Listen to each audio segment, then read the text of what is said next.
Prezados irmãos e irmãs, louvado seja nosso Senhor Jesus Cristo. Para sempre seja louvado nossa Mãe Maria Santíssima. Hoje, 18º domingo do tempo comum, ano B, a liturgia nos fala do pão do céu. A primeira leitura, tirada do livro do Êxodo, contém a reclamação dos filhos de Israel, porque no deserto falta alimento, enquanto no Egito eles tinham carne e pão com fartura, e depois o Senhor fazendo cair pão do céu. Que pão é esse? Era uma secreção de um arbusto, de uma tamargueira. Esta secreção ocorre quando ela é picada por insetos. Os filhos de Israel não sabiam o que era aquilo e perguntaram: o que é isto? E Moisés respondeu: isto é o pão que o Senhor vos deu como alimento. E eles deram a este pão o nome de maná, talvez por semelhança com o que é isto? Manru. Este pão era uma coisa miúda, em forma de grãos, fina como a geada sobre a terra. Ele deveria ser colhido, mas não podia ser guardado até o dia seguinte, senão ele se estragava. Os israelitas deveriam recolhê-lo sem se preocupar em fazer provisões, porque o Senhor providenciaria que no 6º dia o maná durasse até o sábado, sem que eles precisassem recolhê-lo no sábado. Este alimento é algo natural, mas o que é sobrenatural é a quantidade com que este alimento foi dado para os israelitas. Assim como a queda das codornizes no deserto é algo natural. O que é sobrenatural, milagroso, é o fato de elas terem caído no deserto, naquela quantidade e naquela ocasião em que os israelitas reclamavam da falta de carne. O Salmo 77 fala deste pão do céu. Este pão aqui é descrito como algo que cai das nuvens. Ordenou então as nuvens lá dos céus e as comportas das alturas fez abrir. Fez chover-lhes o maná e alimentou-os, e lhes deu para comer o pão do céu. O homem se nutriu do pão dos anjos, e mandou-lhes alimento em abundância. O maná acompanharia os israelitas durante toda a travessia no deserto. Só deixaria de cair quando eles atravessassem o Jordão e entrassem na terra de Canaã. A segunda leitura, tirada da carta de São Paulo aos Efésios, contém uma exortação a nós renovarmos as promessas do nosso batismo. Renunciai à vossa existência passada. Renunciai ao homem velho, que se corrompe sob o efeito das paixões enganadoras. Ao contrário, renovai o vosso espírito e a vossa mentalidade, e revesti o homem novo, criado à imagem de Deus, em verdadeira justiça e santidade. Nós, batizados, somos recriados, somos renascidos. Não podemos mais trocar a veste branca do batismo pela roupa velha. Não podemos mais trocar o homem novo que nós somos pelo homem velho que se corrompe. Não podemos viver como os gentios, cuja inteligência os leva para o nada. O Evangelho traz hoje o diálogo de Jesus com os judeus na sinagoga de Cafarnaum. Como foi que isto aconteceu?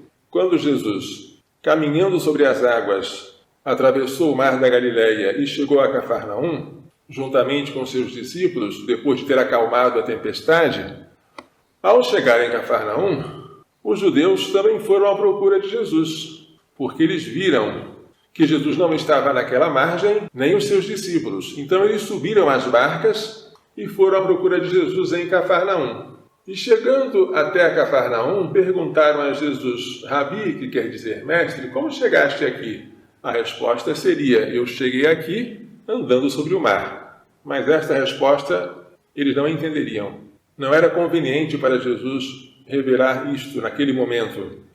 Então Jesus respondeu: em verdade eu vos digo, vós estáis me procurando, não porque vistes sinais, mas porque comestes pão e vos saciastes. Em outras palavras, a única coisa que ficou no coração de vocês do milagre da multiplicação dos pães foi a saciedade para o estômago, nada mais. Vós não vistes naquele pão um sinal de algo maior. Trabalhai não pelo alimento que se perde, mas pelo alimento que permanece até a vida eterna. O pão se estraga, mas Jesus vai dar um alimento que permanece. Alimento que o Filho do Homem vos dará, pois este é quem o Pai marcou com o seu selo, o selo do Espírito Santo. Mas, se é preciso trabalhar para adquirir um alimento, os judeus perguntam: que trabalho? Que obras devemos fazer? Que devemos fazer para realizar as obras de Deus? E Jesus responde uma obra que, na verdade, não é obra, é a fé. A obra de Deus é esta: que acrediteis naquele que Ele enviou. Ou seja, ao contrário do pão comum, que é ganhado com o suor do rosto, o pão que Jesus vai oferecer é ganhado pela fé. É preciso crer. E eles perguntaram: que sinal realizas para que possamos ver e crer em ti? Que obras fazes? Os judeus querem que Jesus dê algum motivo de credibilidade. O sinal feito no deserto, a multiplicação dos pães, não é suficiente. Nossos pais comeram maná no deserto, como está na Escritura: pão do céu deu-lhes a comer. Citação do Salmo que acabamos de ouvir. O que Jesus então pode dar que seja mais do que o maná dado por Moisés? Jesus responde: em verdade vos digo, não foi Moisés quem vos deu o pão que veio do céu, é meu Pai que vos dá o verdadeiro pão do céu. Pois o pão de Deus é aquele que desce do céu e dá vida ao mundo. Este pão maravilhoso é apetecível. Os judeus pediram: Senhor, dá-nos sempre deste pão. Um pão que desce do céu e dá vida ao mundo? Queremos. Então Jesus se revela: eu sou o pão da vida. Quem vem a mim não terá mais fome, e quem crê em mim nunca mais terá sede. Jesus aqui aparece como a sabedoria, que está preparando um banquete e chama os seus filhos para se alimentarem. Assim aparecia a sabedoria no Antigo Testamento. E Jesus Cristo se mostra aqui como a sabedoria encarnada. Ele prepara um banquete, mas é preciso crer. Porque só é admitido a este banquete aquele que tiver fé. Ainda hoje, quantas coisas acontecem entre nós e que são sinais, mas nós não percebemos que são sinais. É Deus que nos fala através de tantas coisas e nós fechamos os ouvidos ou estamos distraídos. A morte de alguém é um sinal. Por meio daquela morte, Deus está dizendo para mim: você é tão frágil quanto aquele homem que morreu. Você pode ser o próximo. É preciso preparar-se para a morte. É preciso encher a sua bagagem de boas obras. Uma doença é um sinal. Sinal de que nós devemos oferecer nossas dores junto com as de Cristo pela salvação do mundo. Um dinheiro que nós recebemos é um sinal. Sinal de que nós devemos procurar riquezas do alto, que não são roubadas pelos ladrões, nem são corroídas pela traça ou pela ferrugem. A saúde é um sinal. É um sinal de que, assim como o meu corpo está bem, eu devo procurar o bem-estar da minha alma pela graça. Os santuários de Aparecida, de Trindade, estão cheios de pessoas que vão lá porque querem alguma coisa muito rasteira. Um emprego que se perdeu, a cura de uma doença.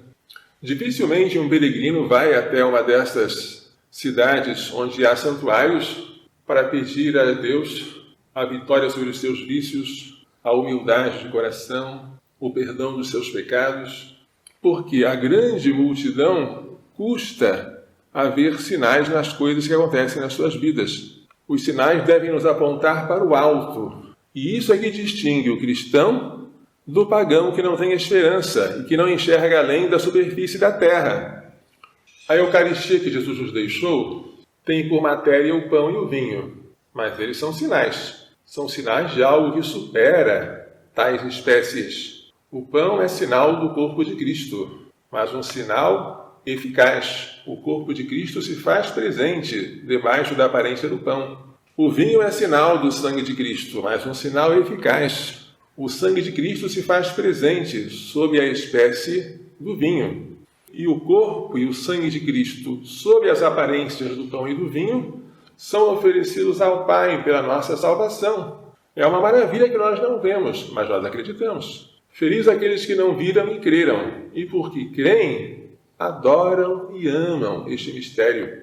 Vamos fazer nossas as palavras dos judeus: Senhor, dá-nos sempre deste pão. Que nunca aconteça que este pão eucarístico nos falte, que fiquemos privados deste alimento celestial e vamos fazer o propósito de nos prepararmos dignamente para recebermos este pão celeste, para que ele produza em nós todos os efeitos que Jesus quer que ele produza. Porque se Jesus não faz em nós maravilhas, a culpa não está nele, mas na estreiteza do nosso coração. E é preciso dilatar o coração, corações ao alto. Peçamos a Maria Santíssima, a mãe deste pão, aquela que cozeu este pão para nós. Peçamos a São José, seu castíssimo esposo, que nos façam compreender e praticar as lições desta liturgia. Louvado seja nosso Senhor Jesus Cristo, para sempre seja louvado, em nossa Mãe Maria Santíssima.